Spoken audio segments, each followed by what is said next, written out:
नाज़रीन, आज हमारे साथ हैं मैट्रिक के इम्तिहानात से ताज़ा फारिग होने वाले तालिब इल्म नोमी।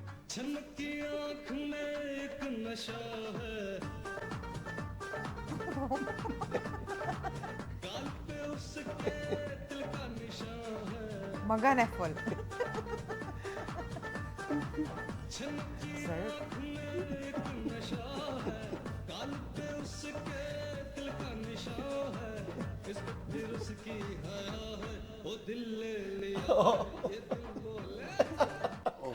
नोमी भाई, आपसे कुछ बात करनी है भाई। सॉरी जी, सॉरी। यार ये क्या सुन रहे थे तुम?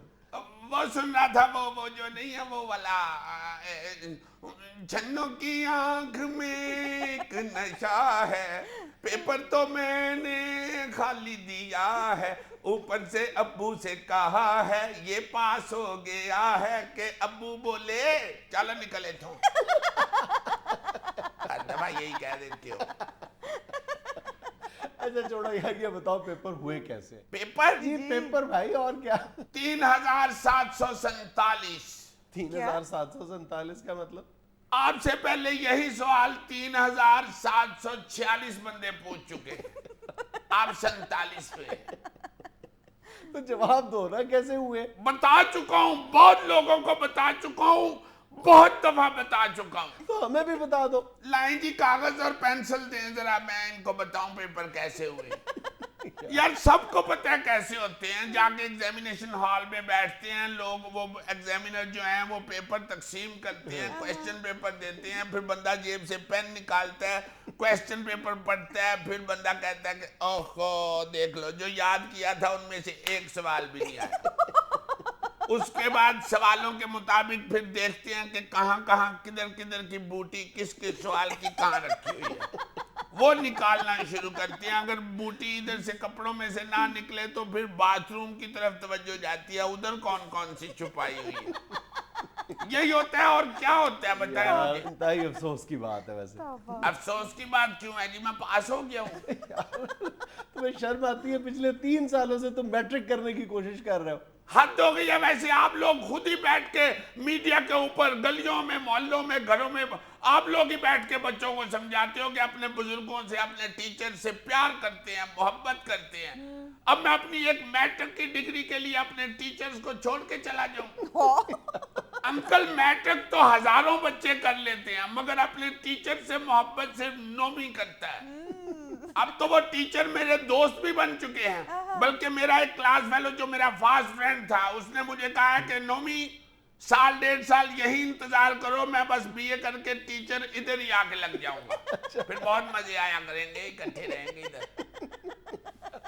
तुम्हें जरा भी शर्म नहीं आती? लो अंकल ने भी सत्यान वाली बात कर दी है। क्या? मेरा क्लास फेलो है फजूल सा, हर दफा फर्स्ट आ जाता है, हर दफा फर्स्ट आ जाता है। वो कहते हैं कि ये गोल्डन चांस था पास होने का, नोमी तुमने ये भी मिस कर दिया, तुम्हें शर्म आनी चाहिए। गोल्डन चांस क्यों था? कह रहा था कि इस दफा तो इतनी बूटी चली है, इतनी बूटी चली है, इतनी बूटी चली है कि कब्रिस्तान के मलंगों में नहीं इतनी बूटी चलती। इस दफा भी तुम पास नहीं हुए। अब इसमें मेरा क्या कसूर है? क्या? खुद ही बदीद हो जाते हैं ये क्लास फेलोज जो होते हैं। मैंने कहा यार मुझे दे दो जरा, मैं क्वेश्चन कर लूं।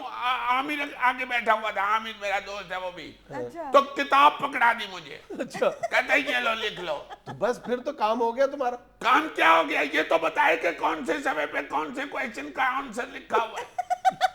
अब इतनी मोटी किताब उधर बैठ के एक अकेला नोमी कौन से अजाब पड़े हुए हैं अकेली जान को। वो एग्जामिनर को भी मैंने पूछा, मैंने कहा सर आप बता दें प्लीज, आप ही बता दें कि कौन सा क्वेश्चन का आंसर कितने नंबर समय पे है। कहते इसके अलग पैसे होंगे, तुम्हें सिर्फ किताब खोलने के पैसे लिए हैं मैंने कोई आंसर बताने के पैसे नहीं है लिए। बदीद हुए थे इस दफा, अपनी सबको पड़ी हुई थी, को बता ही नहीं था। ढूंढता रहा, टाइम खत्म हो गया, सिर्फ एक सवाल का जवाब मिला मुझे। अच्छा हाँ नोमी, अगर आप इम्तिहानों से पहले थोड़ी सी मेहनत कर लेते तो आज शायद आपको ये दिन ना देखना पड़ता। आप भी यही कह रही हैं। तो थोड़ी मेहनत की है, 3 महीने हो गए हैं मैंने किताब नहीं छोड़ी हाथ से। तो पढ़ी भी तो नहीं ना? तो छोड़ी भी तो नहीं ना। कितना मुश्किल होता है किताब हाथ में पकड़ के टीवी देखना, किताब हाथ में पकड़ के कैरम खेलना, किताब हाथ में पकड़ के बाहर आवारागर्दी करना, किताब हाथ में पकड़ के गेम खेलना, किताब हाथ में पकड़ के फेसबुक देखना। कुछ थोड़ी मेहनत होती है, उंगलियां ऐसी हो जाती है। अल्लाह जानता है जितनी किताब मैंने पकड़ी है मैं तो अब आसानी से मांग भी सकता हूँ। हाथ टेढ़ा हो गया मेरा किताब पकड़ पकड़ के। इतनी मेहनत आप करके दिखाएं भला, एक हाथ में किताब पकड़े, एक हाथ में साथ खाना भी खाएं और साथ फेसबुक पे अपना स्टेटस भी अपडेट करके दिखाएं मुझे। इकट्ठे 3-3 काम किए नोमी ने, फिर लोग कहते हैं कि नालायक है। अच्छा नोमी, आपने कुछ प्लान किया? हाँ, हमने दोस्तों ने प्लान किया कि कल 8 बजे शीशा कैफे जाना है हमने, फिर 9 बजे चाइनीज खाने के लिए जाएंगे और 10 बजे वाला शो देख रहे हैं, विद्या बालन की लगी हुई है कहानी। 3 दफा देख चुके हैं, दोस्त कह रहे थे यार चौथी दफा भी बनती है। मेरा मतलब था कि आगे बड़ा हो के क्या बनना है। चलो वही घसा पिटा सवाल के बड़े हो के क्या बनोगे, जो बनना था बन गया, नजर नहीं आ रहा। बड़े हो के अब क्या बनूंगा, ज्यादा से ज्यादा दूल्हा बनूंगा, उसके बाद पापा बन जाऊंगा।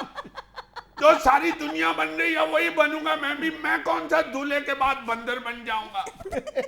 बाबा काम क्या करोगे बड़े होके? बड़े होके टुंडा हो जाने में, जो काम कोई कहेगा वो कर दिया करूंगा। और भाई प्रोफेशन कौन सा इख्तियार करोगे?